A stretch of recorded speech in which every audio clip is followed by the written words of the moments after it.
Sa ngayon, inaanyayahan ko naman si Kaela Lopez na kitawan ng Youth Mental Health Movement Alliance para magbigay ng kanyang mensahe at manifestasyon.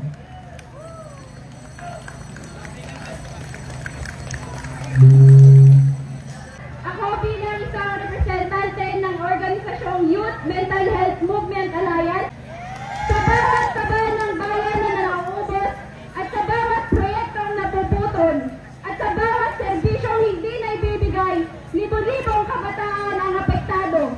Ang korupsyon ay hindi lamang usapin ng pera o posisyon.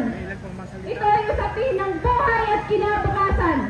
Ngunit naniniwala ako, bilang kabataan at bilang scholar ng bayan, at higit sa lahat, bilang mga pagtagapagtanggol ng kalusugang pangkaisipan, hindi kami bulag at hindi kami pipi.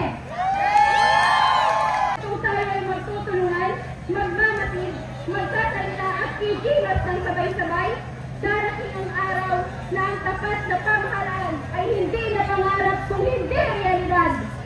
Sama-sama natin isigaw, sapat na ang korupsyon! Sapat na ang korupsyon!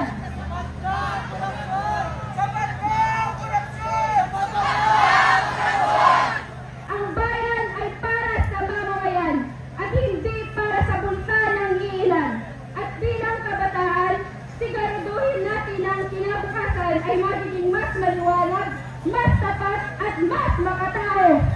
Maraming tao ang kumikitil sa sarili nilang buhay dahil sa kahirapan. Ngunit walang pakialam ang putang ilang